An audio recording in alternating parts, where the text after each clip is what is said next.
कहानी की शुरुआत 4 रग्बी प्लेयर्स से होती है जो मछली पकड़ने के लिए समंदर में निकले थे, लेकिन जब वापस लौटने का वक्त आया तो करीब 50 मीटर दूर उनका एंकर समुद्र की तलहटी में बुरी तरह फंस गया। वो महंगा एंकर छोड़ना नहीं चाहते थे, इसलिए कप्तान ने सबको मिलकर खींचने को कहा। चारों प्रोफेशनल एथलीट अपनी पूरी ताकत लगाकर रस्सी खींचने लगे। इतनी ताकत लगाई कि पूरी नाव एक तरफ झुकने लगी, लेकिन वो मनहूस एंकर हिल तक नहीं रहा था। आखिर में कप्तान ने एंकर को इंजन की ताकत से खींचने का फैसला किया और बस इसी एक गलती की वजह से ये इवेंट दुनिया का सबसे खतरनाक सर्वाइवल मिशन बन गया। फ्लिक मूवीज की एक और धमाकेदार वीडियो में आपका स्वागत है। 28 फरवरी 2009 शनिवार सुबह 5 बजे चारों रग्बी प्लेयर्स मरीना पर पहुंचे। आज उनका प्लान था आराम से वीकेंड फिशिंग ट्रिप एंजॉय करने का। ये चारों थे निक शुलर, विल ब्लैकली, कोरी स्मिथ और मार्क्विस कूपर। चारों की दोस्ती रग्बी से शुरू हुई थी और अब वो भाई जैसे थे। उन्हें क्या पता था कि ये आम सा दिखने वाला वीकेंड उनकी जिंदगी बदल देगा। विल पहली बार समंदर में जा रहा था, इसीलिए वो बहुत एक्साइटेड। उसने पूछा कि क्या समंदर बहुत उछाल मारेगा। मार्क्विस ने कहा थोड़ा बहुत हो सकता है, क्योंकि वो तूफान आने से पहले फिशिंग स्पॉट पर पहुंचना चाहता है। तूफान शब्द सुनते ही विल चौकन्ना हो गया। उसने पूछा कैसा मौसम है। मार्क्विस ने सच बताया कि एक बड़ा तूफान आ रहा है, लेकिन उसने टाइमिंग कैलकुलेट कर ली है। वो लोग दोपहर 3-4 बजे तक फिशिंग खत्म कर लेंगे और शाम से पहले लौट आएंगे। खराब मौसम, देर रात आएगा। प्लान सुनकर विल थोड़ा शांत हुआ, लेकिन उसके मन का डर पूरी तरह खत्म नहीं हुआ। कोरी ने एक वाटरप्रूफ बैग निकाला और सबको कहा अपने फोन उसमें रख दो। उसने कहा कि समुद्री नमक फोन खराब कर सकता है और कुछ मील दूर जाने के बाद वैसे भी सिग्नल नहीं मिलेगा। विल ने माना कि ये सही है, लेकिन फिर भी उसने कंफर्म किया कि नाव में रेडियो है ना। मार्क्विस ने मजाक में कहा 2 स्ट्रॉ और एक लंबी रस्सी है। सब हंस पड़े। फिर उसने सीरियस होकर बताया कि हाँ, रेडियो है। विल ने थोड़ा शर्माते हुए माना कि शायद वो जरूरत से ज्यादा सावधान हो रहा है, लेकिन उसके अंदर की बेचैनी अभी भी कहीं बाकी थी। सुबह 6:30 बजे नाव गहरे समंदर की तरफ बढ़ रही थी। सब कुछ खूबसूरत लग रहा था, लेकिन उसी समय जमीन पर टीवी में मौसम विभाग तेज ठंडी हवा और बड़े तूफान की चेतावनी दे रहा था। मौसम वैज्ञानिक इसे ऊपरी वायुमंडलीय अशांति कह रहे थे। निक की मां ने मौसम रिपोर्ट देखकर तुरंत उसे कॉल किया। फोन कुछ देर बजा और फिर वॉइसमेल पर चला गया, क्योंकि फोन तो वाटरप्रूफ बैग में बंद था। मां ने मैसेज छोड़ा कि उसने मौसम की खबर देखी है और वो बस कंफर्म करना चाहती है कि निक को तूफान की जानकारी है। उसकी आवाज में साफ चिंता थी, लेकिन ये मैसेज कभी सुना नहीं जाएगा। नाव में हिप हॉप म्यूजिक बज रहा था। वो पहले फिशिंग स्पॉट पर पहुंचे और लाइन डाल दी। निक की किस्मत अच्छी थी, जल्दी ही उसने एक बड़ी मछली पकड़ ली। वो खुशी से सबको दिखाने लगा। मार्क्विस ने उस जगह को कूपर्स होल नाम दिया था और बोला ये जगह कभी निराश नहीं करती। निक ने मजाक में कहा कि ये नाम बोलने में अजीब लगता है। इसी बीच विल की नजर कोरी की उंगली में चमकती रिंग पर पड़ी। वो 2002 सुपर बाउल चैंपियनशिप की रिंग थी जो उसने टैंपा बे बुकानियर्स के साथ जीती थी। वो उसके करियर की सबसे बड़ी उपलब्धि थी, लेकिन ग्लोरी ज्यादा वक्त नहीं टिकती। कुछ देर बाद मार्क्विस ने और गहरे पानी में जाने का फैसला किया। नाव फिर से तेज रफ्तार से आगे बढ़ी। तभी निक का चेहरा पीला पड़ने लगा। लहरों के झटकों से उसका पेट मचलने लगा। उसे सी सिकनेस हो गई। वो नाव के किनारे झुककर गहरी सांस लेने लगा, लेकिन राहत नहीं मिली। विल ने कहा कि वो लेट जाए क्योंकि उसकी हालत बहुत खराब लग रही है। निक ने कमजोर आवाज में कहा कि सुबह उसे अक्कड़ नहीं दिखानी चाहिए थी। उसने मजाक उड़ाया था कि सी सिकनेस की दवा कमजोर लोगों के लिए होती है। अब उसे अपनी गलती समझ आ रही थी, लेकिन देर हो चुकी थी। 4 घंटे बाद सुबह 9 बजे वो मार्क्विस के पसंदीदा गोल्डन स्पॉट पर पहुंचे। इंजन बंद किया गया और एंकर डालने की तैयारी हुई। मार्क्विस ने खास तौर पर कहा कि रस्सी टाइट रखकर धीरे धीरे एंकर नीचे छोड़ो। पिछली बार गलती से एंकर खो दिया था। दोपहर 1 बजे तक आसमान काला होने लगा। तूफान करीब आ रहा था। उन्होंने तुरंत वापस लौटने का फैसला किया। कोरी एंकर उठाने लगा, लेकिन एंकर फंस चुका था। उसने पूरी ताकत लगाई, लेकिन रस्सी सीधी तनी रही। एंकर नहीं हिला। मार्क्विस भी जुड़ गया। फिर चारों ने मिलकर खींचा, लेकिन एंकर समुद्र की चट्टानों में बुरी तरह अटका था। आसमान और काला हो रहा था। बिजली गरज रही थी। मार्क्विस ने फैसला किया कि इंजन से खींचते हैं। इंजन स्टार्ट हुआ। नाव आगे बढ़ी। रस्सी और तनी। उसने सबको पकड़कर रहने को कहा। नाव जोर से हिल सकती है। उसने धीरे धीरे एक्सेलरेटर बढ़ाया। इंजन गरजा, लेकिन रस्सी पीछे से नाव को नीचे खींच रही थी। नाव का अगला हिस्सा ऊपर उठ गया। पिछला हिस्सा पानी में धंस गया। नाव खतरनाक एंगल पर झुक गई।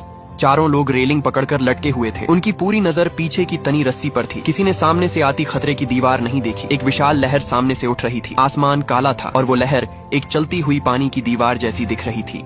जब उन्हें रोशनी का बदलाव और अजीब गरज सुनाई दी, तब तक बहुत देर हो चुकी थी। वो विशाल लहर सीधे नाव के अगले हिस्से से टकराई। नाव ऐसे पलटी जैसे किसी दैत्य ने उसे हाथ से थप्पड़ मारा हो। सब कुछ उल्टा पुल्टा हो गया। जब वो पानी के ऊपर आए तो उन्होंने देखा नाव पूरी तरह उलट चुकी थी। उनकी सुरक्षा अब सिर्फ एक उलटी पड़ी नाव की खाली खोल बन चुकी थी। चारों एक दूसरे के नाम चिल्लाने लगे, कंफर्म करने के लिए कि सब जिंदा हैं। मार्क्विस ने सबको नाव के पास आने को कहा। उलटी नाव थोड़ी फ्लोट कर रही थी, सहारा दे सकती थी। उन्होंने कोशिश की नाव को सीधा करने की, लेकिन कोई फायदा नहीं हुआ।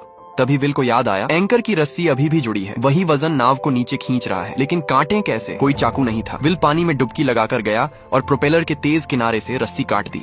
रस्सी कटने के बाद भी हालत ज्यादा नहीं बदले, नाव अब भी उलटी ही थी। लगभग 30 मिनट तक समुद्र में भटकने के बाद मार्क्विस के दिमाग में एक नया प्लान आया। उसने कहा कि जो रस्सी अभी काटी है उसे नाव के एक साइड में बांधकर सब मिलकर खींचते हैं, शायद रस्सी के सहारे नाव को पलट सकें। सुनने में प्लान ठीक लगा तो चारों फिर जुट गए। उसी समय जमीन पर तूफान तेज होता जा रहा था। मौसम विभाग बता रहा था कि ये तूफान 2nd कैटेगरी हरिकेन की ताकत तक पहुंच सकता है। पाउला ने फिर से निक को फोन किया, लेकिन इस बार भी सीधा वॉइसमेल। उसने मैसेज छोड़ा कि तूफान बहुत खतरनाक लग रहा है और उम्मीद है वो लोग लौट रहे होंगे। उसकी आवाज में डर साफ था, लेकिन वो मैसेज भी कभी नहीं सुना जाएगा क्योंकि फोन समंदर में बंद पड़े थे।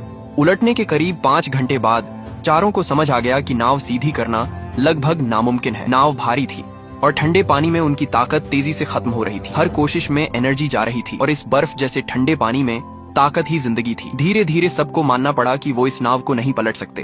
अब नया रास्ता ढूंढना था। मार्क्विस ने खुद को शांत किया और सोचा कि नाव से क्या क्या काम की चीजें निकाली जा सकती हैं। उसने याद दिलाया कि नाव में एक कूलर है जिसमें खाना और पानी है और वो शायद रस्सी से बंधा होगा। विल ने तुरंत पूछा, लाइफ जैकेट कहाँ है? मार्क्विस ने बताया कि केबिन के बाईं तरफ वाले स्टोरेज में है। विल बोला, वो जाकर निकालता है। लेकिन मार्क्विस ने एक बड़ी समस्या बताई, अगर केबिन खोला तो पानी अंदर भर जाएगा और नाव जल्दी डूब सकती है। ये बहुत मुश्किल फैसला था। नाव को जितना हो सके तैरते रहने देना या रिस्क लेकर लाइफ जैकेट निकालना। थोड़ी देर सोचने के बाद सबने समझ लिया, नाव तो देर सवेर डूब ही जाएगी, लेकिन लाइफ जैकेट अभी चाहिए। बिना उसके वो ठंडे पानी में रात तक नहीं टिक पाएंगे।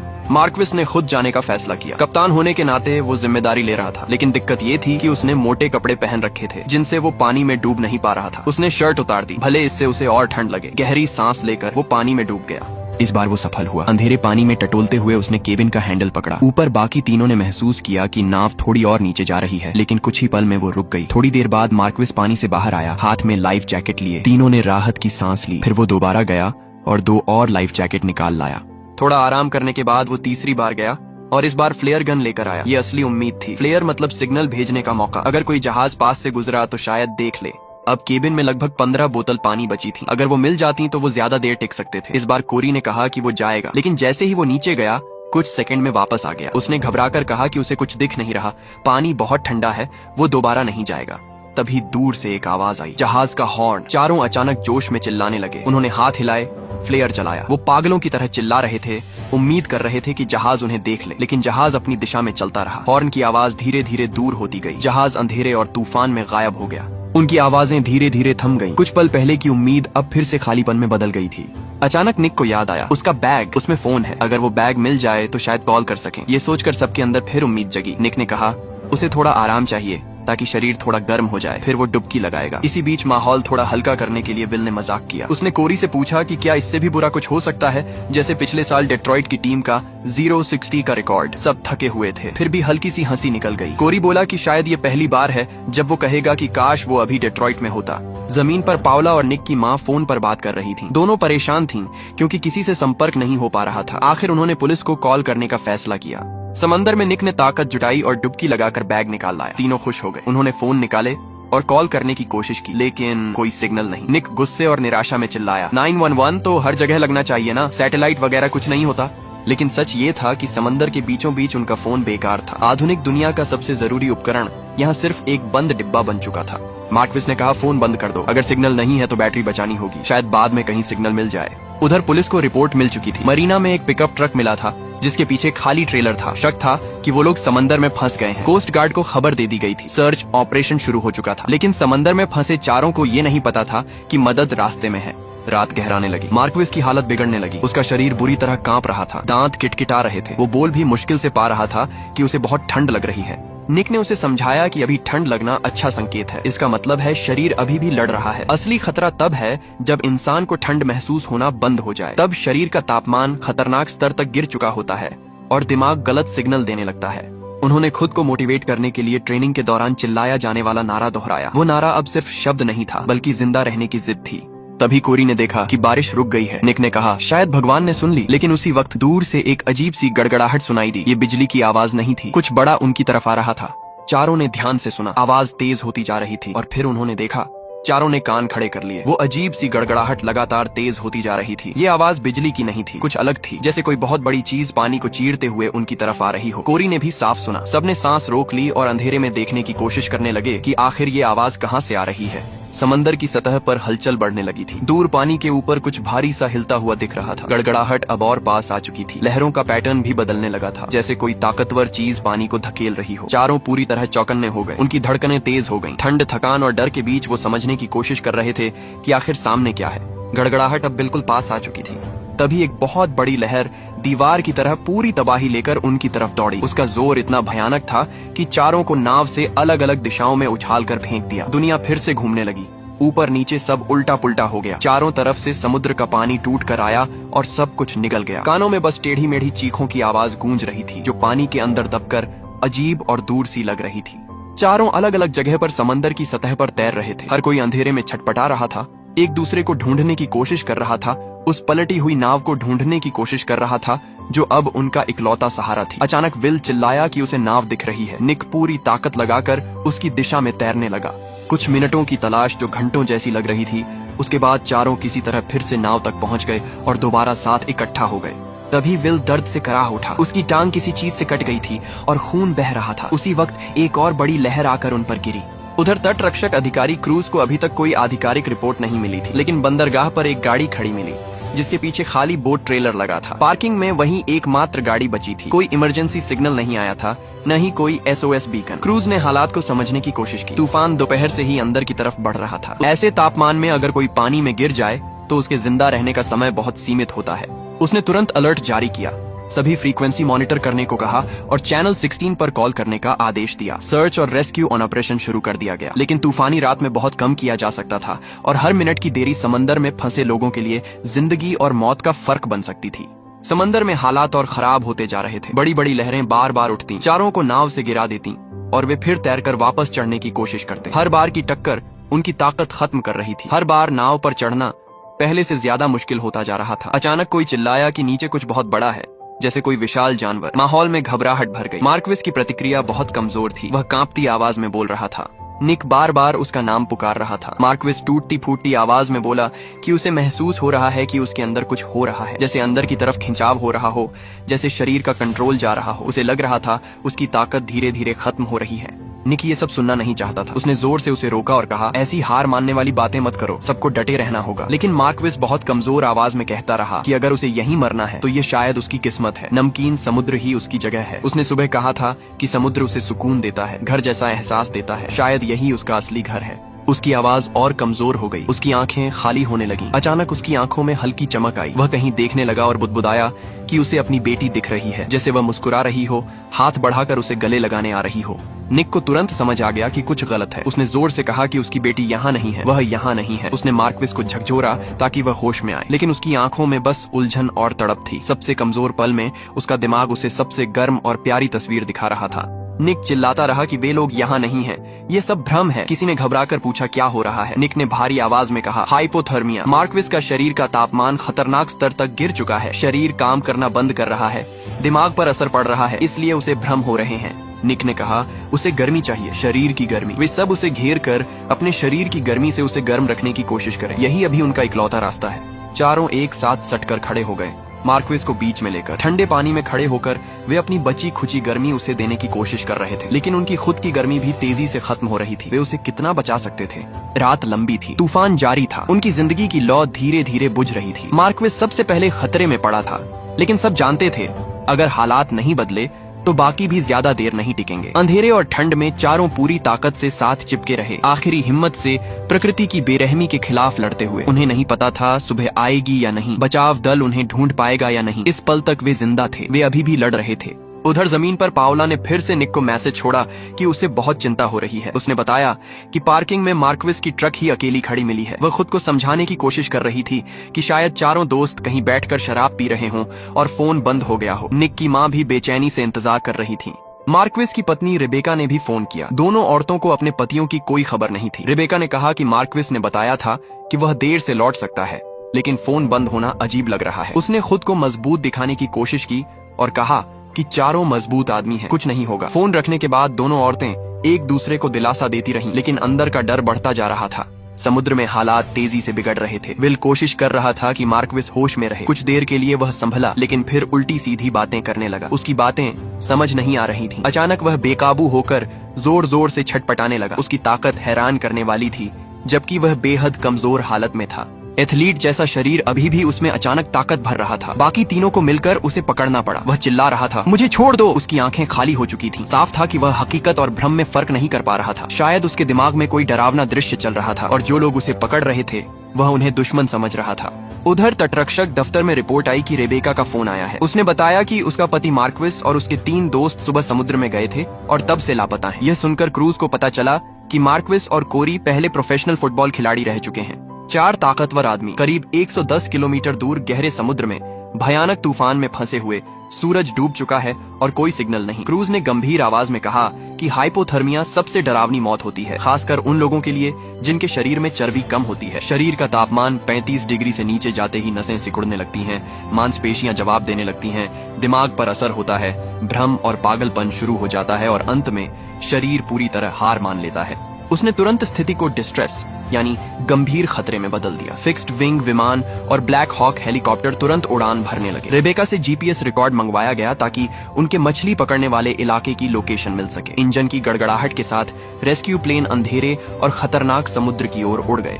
समुद्र में फिर बारिश शुरू हो गई। निक को अचानक एहसास हुआ कि यह एक मौका है। उसने चिल्लाकर मार्क्विस से कहा, मुंह खोलो और बारिश का पानी पियो। उसी समय उसने महसूस किया कि कोरी का दिल बहुत तेज धड़क रहा है, जैसे छाती से बाहर निकल आएगा। यह भी हाइपोथर्मिया का असर था। शरीर खून का संचार बनाए रखने के लिए दिल को तेज चलाने पर मजबूर कर देता है, लेकिन फायदा बहुत कम होता है। निक ने कहा, उसका अपना दिल भी ऐसे ही धड़क रहा है। किसी ने घबराकर पूछा, क्या इसका मतलब है कि वे मरने वाले हैं? निक ने सख्त आवाज में कहा, कोई नहीं मरेगा।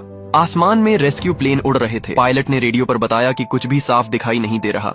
विजिबिलिटी लगभग शून्य है। तूफानी लहरें और बारिश की परतें सब कुछ धुंधला कर रही थीं। ऐसे हालात में खोज करना अंधेरे में काली सुई ढूंढने जैसा था। हर मिनट की देरी किसी की जान ले सकती थी। समुद्र में फंसे लोगों को पता ही नहीं था कि उनके ऊपर से विमान चक्कर लगा रहे हैं। उन्हें सिर्फ अंधेरा, ठंड और डर महसूस हो रहा था। मार्क्विस लगभग बेहोशी में था। उसकी सांसें कमजोर थीं। कोरी का मानसिक संतुलन टूटने लगा था। विल का जख्म लंबे समय से खारे पानी में भीग रहा था। शायद उसमें इन्फेक्शन हो चुका था। सिर्फ निक था जो खुद को संभाले रखने की कोशिश कर रहा था, लेकिन वह भी अपने अंदर की गिरती ताकत महसूस कर रहा था। उसका शरीर भी हद पर पहुंच रहा था। उसके पास सिर्फ उसकी इच्छा शक्ति बची थी। उसे अपने पिता की आवाज याद आई, हम कभी हार नहीं मानते। उसने खुद से कहा कि उसे टिके रहना होगा, सबको टिकाए रखना होगा, क्योंकि एक बार आंख बंद हुई तो शायद फिर कभी न खुले। जमीन पर पाउला रेबेका के घर पहुंची। रेबेका ने घबराहट में कहा कि तटरक्षक को सर्च को और तेज करना चाहिए। उन्हें जीपीएस ढूंढना होगा जिसमें मार्क्विस के मछली पकड़ने के पॉइंट सेव हैं। वह घबराहट में ढूंढ नहीं पा रही थी और टूटने लगी थी। पाउला ने उसे शांत किया और याद दिलाया कि उसने खुद कहा था कि मजबूत रहना है। थोड़ी देर बाद जीपीएस मिल गया। उन्होंने उसे चालू किया और उसमें सेव कोऑर्डिनेट्स मिल गए। तुरंत वह लोकेशन तटरक्षक को भेज दी गई। उन्होंने नक्शे पर पॉइंट मार्क किया और सभी रेस्क्यू विमानों को भेज दिया। समुद्र में हालत और बिगड़ गई। मार्क्विस और कोरी दोनों की हालत खराब थी। कोरी कह रहा था कि उसे बहुत गर्मी लग रही है। विल ने कहा, यह भ्रम है, दिमाग धोखा दे रहा है। तभी एक और विशाल लहर आई और मार्क्विस को बहा कर ले गई। उसकी लाइफ जैकेट फिसल गई और वह समुद्र में डूब गया। निक ने चीख कर उसका नाम पुकारा। उसकी आवाज में यकीन न करने वाली पीड़ा थी। विल उसे ढूंढने की कोशिश करता रहा, लेकिन कुछ नहीं मिला। कोरी पूरी तरह पागलपन में चला गया और चीखने लगा। अब 4 में से 3 बचे थे और उनमें से भी एक आधा होश में था। मार्क्विस का जाना सिर्फ एक दोस्त का खोना नहीं था, बल्कि उम्मीद का टूट जाना था। तभी उन्होंने विमान की आवाज सुनी। निक और विल ने अपनी पूरी बची ताकत जुटाई और जोर जोर से चिल्लाने लगे। निक ने कांपते हाथों से मोबाइल की टॉर्च ऑन की। कमजोर रोशनी अंधेरे में चमकी। वह उसे पागलों की तरह लहराने लगा ताकि कोई देख सके। विमान में बैठे एक ऑब्जर्वर ने कहा कि उसे शायद कोई हल्की रोशनी दिखी। सबने सांस रोक ली। दूरबीन और नाइट विजन से उस दिशा में देखा गया, लेकिन जांच के बाद जवाब आया कि वह सिर्फ बिजली की चमक का पानी में प्रतिबिंब था। मौसम और खराब हो रहा था। उन्हें ऊंचाई लेनी पड़ी। वापसी का आदेश दिया गया। नीचे समुद्र में निक और विल चिल्लाते रहे। विमान की आवाज धीरे धीरे दूर होती गई और फिर गायब हो गई। उम्मीद आई और फिर टूट गई। उनके ऊपर से बचाव विमान गुजर गया, लेकिन तूफान और अंधेरे में वे एक दूसरे से चूक गए। क्रूज को फोन करना पड़ा और रेबेका को बताना पड़ा कि मौसम के कारण सर्च रोकनी पड़ी है। तूफान के बाद दोबारा कोशिश होगी। रेबेका ने फोन रखा और पाउला को बताया। दोनों ने खुद को दिलासा दिया कि शायद वे कहीं फंसे हैं, शायद जिंदा हैं, लेकिन रेबेका ने माना कि उसके मन में अजीब सा डर बैठ गया है। सुबह होने लगी। समुद्र में अब सिर्फ निक और विल दिख रहे थे। कोरी भी गायब हो चुका था। निक उसका नाम पुकारता रहा, गला बैठ गया था। कोई जवाब नहीं आया। विल ने आखिर वह बात कह दी जिसे वे दोनों जानते थे। वे चले गए। मार्क्विस और कोरी दोनों निक इस सच्चाई को मान नहीं पा रहा था। कल तक 4 दोस्त थे, हंसते हुए निकले थे। अब सिर्फ 2 बचे थे, अनंत समुद्र में तैरते हुए। विल ने टूटती आवाज में कहा कि मार्क्विस और कोरी उनसे ज्यादा मजबूत थे, फिर भी समुद्र ने उन्हें हरा दिया। उसने पूछा वे कितनी देर और टिक पाएंगे। निक ने कहा कि कम शरीर की चर्बी ने उन्हें नुकसान पहुंचाया। उसके कपड़े भले गीले थे लेकिन थोड़ी गर्मी दे रहे थे। उसने विल से कहा कि कुछ पहनने को ढूंढे, लेकिन विल ने मना कर दिया। वह दोबारा पानी में नहीं उतरना चाहता था। तभी निक ने पानी के नीचे एक साया देखा, शार्क। वे घबरा कर नाव पर चढ़ गए। विल का जख्म अभी भी खून बहा रहा था। निक ने उसे समझाया कि शार्क मछलियां ढूंढती हैं, उन पर हमला नहीं करेगी, लेकिन डर बढ़ता जा रहा था। विल ने पूछा क्या निक चर्च जाता था? मौत सामने हो तो इंसान भगवान और आत्मा के बारे में सोचने लगता है। अगर आखिरी दिमागी पल ही अनंत हो जाए तो भगवान कहाँ है? मरने के बाद क्या होगा? निक ने कहा उसे याद नहीं, बहुत समय हो गया। विल ने पूछा क्या वह नास्तिक बन गया है? निक ने गुस्से में कहा वह बस हकीकत में जीता है। ऐसे भगवान से क्या मांगना जिसने उसके दोस्तों को मरने दिया। विल ने कहा गुस्सा मत करो, भगवान को मत छोड़ो। निक ने थकी आवाज में कहा उसने कुछ नहीं छोड़ा। उनकी यह बात दरअसल मौत को देखने के 2 अलग तरीके थे। विल विश्वास में सहारा ढूंढ रहा था, निक गुस्से और जिद में लड़ रहा था। लेकिन चाहे तरीका जो भी हो, समुद्र उनके सामने था, बेरहम और ठंडा। बेस पर सुबह की हलचल शुरू हो चुकी थी। कप्तान क्रूज ने साफ कहा कि परिवार वालों को तुरंत जानकारी दी जाए ताकि उन्हें सबसे बुरी खबर किसी अचानक टीवी रिपोर्ट से न मिले। एक अधिकारी ने पूछा कि क्या ऑपरेशन को सर्च एंड रिकवरी यानी सिर्फ शव ढूंढने की कार्रवाई में बदल दिया जाए? कप्तान ने सख्ती से मना कर दिया। उसने कहा अभी नहीं, अभी उम्मीद बाकी है। दिन निकलने के बाद उनके पास ज्यादा फायदा होगा। उसने एक बड़े रेस्क्यू जहाज को भी रवाना करने का आदेश दिया। जहाज पर सायरन बजा। क्रू मेंबर्स को इकट्ठा किया गया और बताया गया कि उन्हें सेंट पीटर्सबर्ग के पास एक छोटी नाव की तलाश में जाना है जिसमें 4 लोग लापता हैं और संभव है नाव पलट गई हो। कप्तान ने सभी से कहा कि इस मौसम में इलेक्ट्रॉनिक उपकरण अक्सर भरोसेमंद नहीं होते, इसलिए पानी की सतह पर अपनी नजरें टिकाए रखें। इंसानी आंख से बढ़कर कुछ नहीं होता। समुद्र अब भी ठंडा, गहरा और बेरहम था और वे दोनों उसकी दया पर टिके हुए थे। सूरज ऊपर आने लगा लेकिन ठंड कम नहीं हुई। उनके शरीर सुन्न पड़ रहे थे। निक महसूस कर रहा था कि उसकी उंगलियां कड़ी हो चुकी हैं, होंठ कांप रहे हैं और हर सांस लेना मुश्किल होता जा रहा है। विल की हालत भी खराब थी। दोनों को समझ आ रहा था कि अगर जल्दी मदद नहीं पहुंची तो ज्यादा देर टिकना मुश्किल होगा। फिर भी वे एक दूसरे को देख रहे थे, जैसे सिर्फ साथ बने रहना ही उन्हें जिंदा रखे हुए है। आसमान हल्का होने लगा था लेकिन राहत अभी भी दूर थी। वे नहीं जानते थे कि कोई उन्हें ढूंढ रहा है या नहीं। उन्हें बस इतना पता था कि वे अब भी सांस ले रहे हैं और जब तक सांस चल रही है तब तक लड़ाई खत्म नहीं हुई। जमीन पर निक की मां मार्सिया को पता चलता है कि कोस्ट गार्ड ने सर्च और रेस्क्यू मिशन रोक दिया है। ये सुनकर वो गुस्से में फट पड़ती है। निक की उंगलियां ठंड से सुन्न हो चुकी हैं। वो दर्द से चिल्ला रहा है। एक और बड़ी लहर आती है और दोनों को पानी के अंदर पटक देती है। वो पूरी ताकत लगाकर फिर से ऊपर आते हैं। विल कहता है कि ये बहुत खराब आइडिया है, वो डूब सकते हैं। निक जवाब देता है कि वैसे भी वो डूब सकते हैं, लेकिन कम से कम नाव से बंधे रहेंगे तो एक उम्मीद रहेगी। थोड़ी हिचकिचाहट के बाद विल भी खुद को नाव से बांध लेता है। अब चाहे लहरें कितनी भी तेज हों, वो अलग नहीं होंगे, लेकिन अगर नाव डूब गई तो वो भी उसके साथ नीचे चले जाएंगे। कोस्ट गार्ड बेस पर मार्सिया एक अधिकारी से सवाल करती है। वो पूछती है कि खबरों में मिशन को रिकवरी ऑपरेशन क्यों बताया गया। अधिकारी समझाता है कि 200 से ज्यादा लोग सर्च में लगे हैं, एक पेट्रोल जहाज भी तैनात है, लेकिन खराब मौसम में पायलट्स को खतरे में नहीं डाला जा सकता। तूफान लगभग 1 घंटे में खत्म होगा और फिर सर्च फिर से शुरू होगी। मार्सिया की आंखों में डर था। वो पूछती है क्या आपको सच में लगता है कि वो जिंदा है? अधिकारी कहता है कि उसे भरोसा रखना चाहिए, वो पूरी कोशिश करेगा। मार्सिया सिर हिलाती है क्योंकि उसके पास उम्मीद के अलावा कुछ नहीं बचा।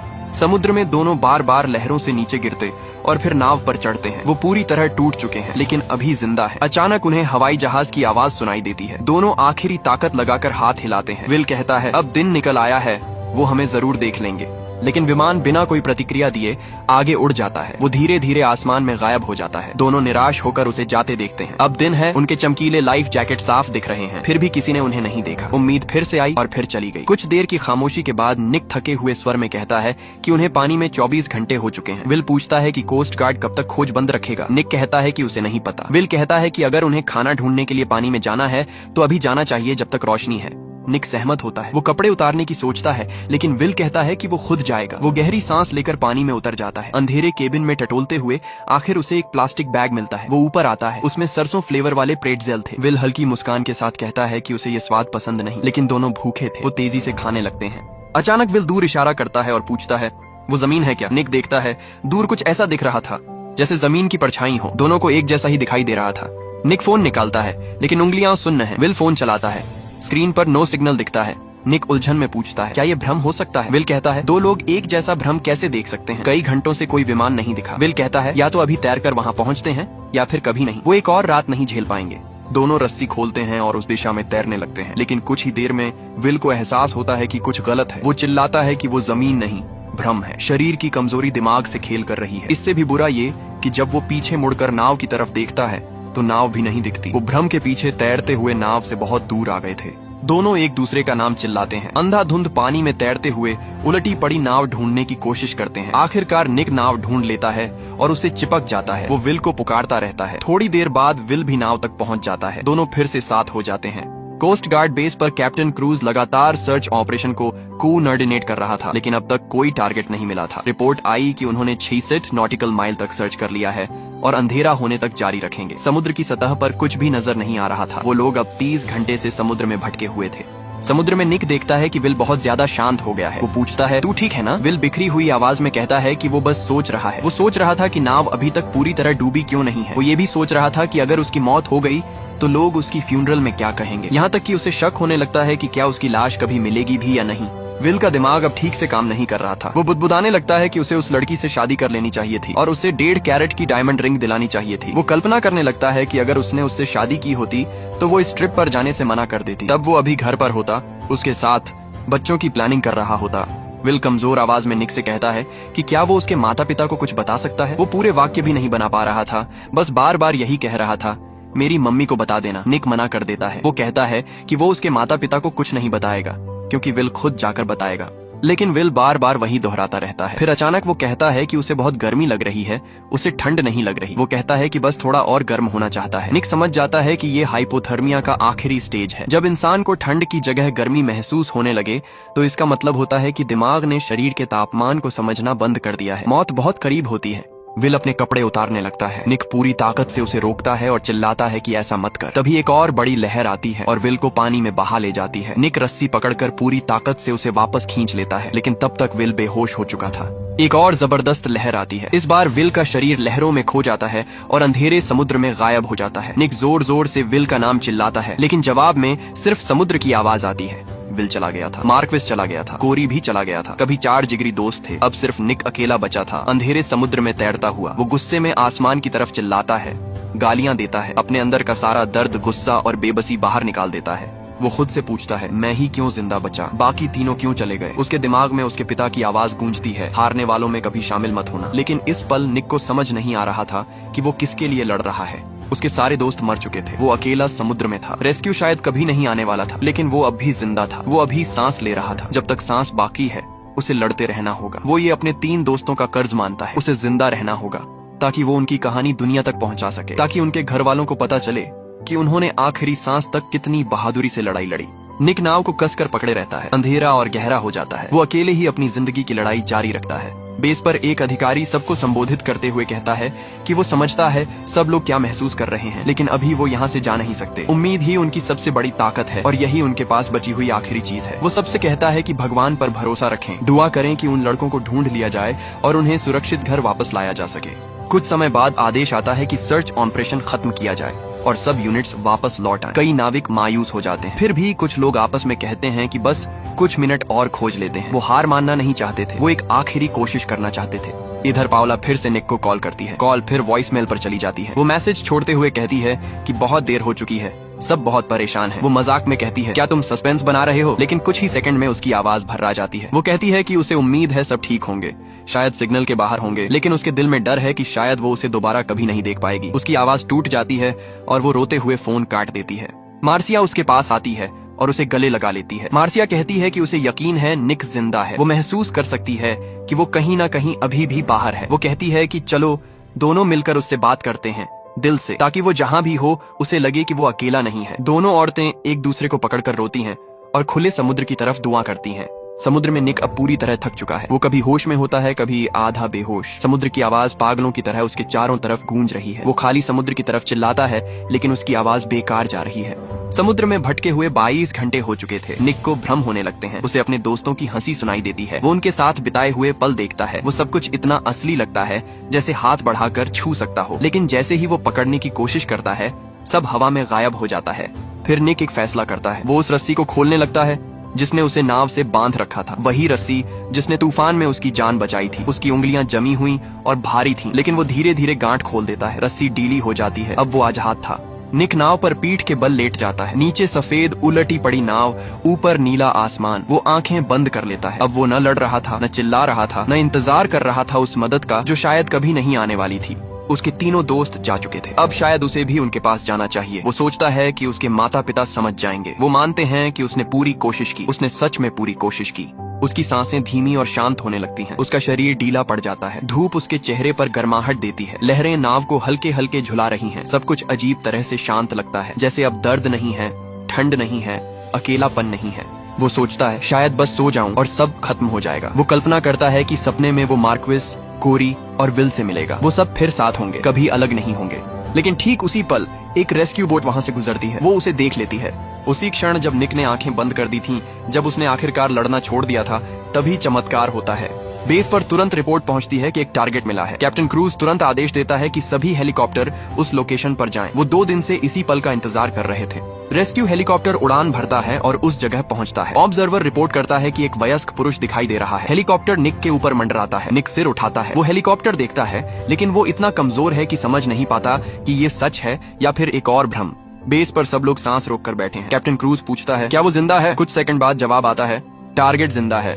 लेकिन कैप्टन खुश नहीं होता। वो तुरंत पूछता है कि बाकी 3 कहाँ हैं? वो कहता है कि सर्च जारी रहनी चाहिए, उन्हें बाकी तीनों को भी ढूंढना है। निक को ऊपर खींच लिया जाता है। उससे पूछा जाता है उसका नाम क्या है। वो भारी और टूटी आवाज में कहता है, मेरा नाम निक है। ये नाम रेडियो के जरिए बेस तक पहुंचता है। मार्सिया का फोन बजता है। वो कॉल उठाती है और जोर से चिल्ला पड़ती है। वो और पाउला एक दूसरे को गले लगाकर रोने लगती हैं। लेकिन दूसरी तरफ एक और घर में फोन बजता है। वहाँ कोई कॉल नहीं उठाता, क्योंकि वहाँ पहले ही समझ आ चुका था कि उनका अपना वापस नहीं आ रहा। हेलीकॉप्टर सुरक्षित जगह की ओर उड़ जाता है। नीचे सफेद उलटी पड़ी नाव समुद्र में तैरती रह जाती है। वही नाव जिसने 4 दोस्तों की हंसी, डर, हिम्मत और आखिरी पल देखे थे, अब वो अकेली तैर रही थी, इस दुखद कहानी की गवाह बनकर। सर्च कई दिन तक जारी रहती है, लेकिन मार्क्विस, कोरी और विल कभी नहीं मिलते। समुद्र ने उन्हें अपने अंदर समा लिया था। निक अकेला सर्वाइवर था, वही अकेला इंसान जो उस समुद्र की कहानी सुना सकता था। वो बच गया, लेकिन एक मायने में उसका एक हिस्सा हमेशा उस समुद्र में ही रह गया। उसके 3 दोस्तों की मुस्कान, उनकी हिम्मत, उनकी आखिरी लड़ाई, ये सब उसकी जिंदगी का हिस्सा बन गए। वो जिंदा है ताकि वो उन्हें याद रख सके, ताकि दुनिया जान सके कि उन्होंने आखिरी सांस तक कैसे लड़ाई लड़ी। ये सिर्फ सर्वाइवल की कहानी नहीं है, ये इंसानियत, दोस्ती, प्यार और हिम्मत की कहानी है। ये उस सीख की कहानी है जो उसके पिता ने दी थी, कभी हार मत मानो। वही सीख मौत और जिंदगी के बीच उसके लिए रोशनी बन गई। 28 फरवरी 2003 को 4 दोस्त समुद्र में गए थे। वापस सिर्फ एक आया। लेकिन जो 3 वापस नहीं आए, उनकी कहानी, उनकी हिम्मत, उनकी जिंदगी निक की जुबानी हमेशा दुनिया याद रखेगी।